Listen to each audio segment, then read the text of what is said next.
So இன்றைக்கி நம்ம என்ன பார்க்க போகிறோம் அப்படின்னா பெடல் பவரிங் ட்ரில்லிங் மிஷின். இதில் மெயின் காம்பவுண்டு என்னென்ன இருக்குது அப்படிங்கிறத வந்து கன்ஸ்ட்ரக்ஷன் பார்த்துக்கோங்க எப்படி இதை செஞ்சுருக்காங்க அப்படின்னு.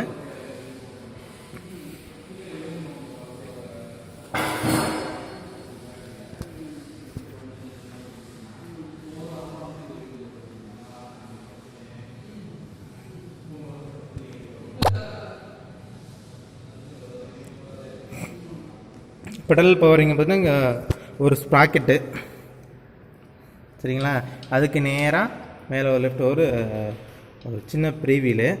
இது இன்க்ளைண்டாக போகிற இந்த பெடல் பவரை வெர்டிக்கலாக கன்வெர்ட் பண்ணுறதுக்கு இந்த இடத்துல வந்து ஒரு பிவல் கேர் வச்சுருக்காங்க. அதில் பார்த்தா தெரியும் பிவல் கேர். இன்க்ளைண்டாக பவர் வருதுல, பெடலிங் பவர் வந்து இன்க்ளைண்டாக வர்றதை நேராக வெர்டிக்கலாக மேலே கொண்டு போகிறதுக்கு இந்த ராடு மூலமாக மேலே அந்த ரொட்டேட்டிங் பவரை கொண்டு போகிறதுக்கு, இந்த ரொட்டேட்டிங் எனர்ஜியை கொண்டு போகிறதுக்காக அந்த இடத்துல ஒரு பிவல் கேர் யூஸ் பண்ணியிருக்காங்க. இந்த இடத்துல ஒரு பேரிங் இருக்குது சப்போர்ட்டு, இந்த இடத்துல ஒரு பேரிங்கும் டாப்பில் ஒரு பேரிங். அதுக்கப்புறம் இந்த வெர்டிக்கலாக போகிறத திரும்பவும் ஒரு ஹரிசாண்டலாக கொண்டு போகிறதுக்கு 2 ப்ரீவீல் யூஸ் பண்ணுறாங்க. இந்த ப்ரீவீலோட சென்டர் வந்து ஒரு சாஃப்ட்டு, இந்த சாஃப்ட்டும் இந்த ப்ரீவீலோட சேர்த்து ரொட்டேட் ஆகிறாப்புல இருக்கும். இந்த சென்டர் சாஃப்ட்டில் ஒரு 2 பேரிங், பால் பேரிங் 2 சப்போர்ட் இருக்குது.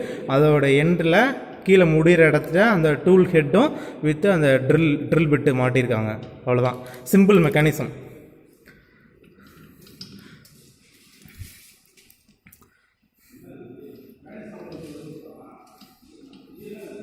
இப்போ பாருங்கள், நான் வந்து பெடலிங் பண்ணேன்.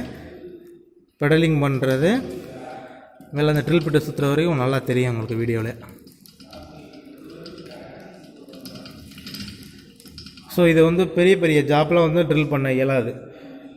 வுட்டு மெட்டீரியல், ஃப்ளைவுட்டு, வுட்டு, ஸோ இந்த மாதிரி இல்லைனா சாஃப்ட் மெட்டீரியல்ஸு, அலுமினியம், இல்லைனா லோ திக்னஸ் உள்ள எம்எஸ் ராடு, இந்த மாதிரி திக்னஸ் கம்மியாக உள்ளதுலேயும் டென்சிட்டி கம்மியாக உள்ள பொருளையும் வந்து நம்ம வந்து ட்ரில் பண்ணுறதுக்காக இந்த ட்ரில்லிங் மிஷினை நம்ம வந்து யூஸ் பண்ணலாம். இதுக்கு வந்து நம்ம ஹியூமன் வந்து சீட்டில் அமர்ந்து பெடலிங் பண்ணுற அளவுக்கு நல்லா ஒரு சப்போர்ட்டாக நல்லா பண்ணியிருக்காங்க.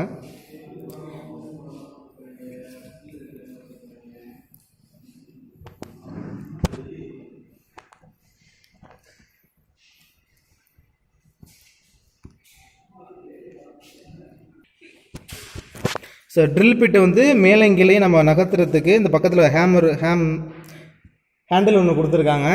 இந்த ஹேண்டில் வந்து எதன் மூலமாக அந்த ட்ரில் பிட் வந்து மேலங்கிலே இயங்குதுன்னா rack and pinion mechanism use பண்ணுறாங்க. Rack and pinion mechanism, rack and pinion அப்படிங்கிறது இந்த இடத்துல உள்ள மெக்கானிசம் தான். இந்த வெர்டிக்கலாக அந்த டீத் உள்ளது வந்து ரேக்கு, ரவுண்ட் ஷேப்பில் உள்ளது வந்து பினியன், அதான் ரேக் அண்ட் பினியன் மெக்கானிசம் அப்படிங்கிறது.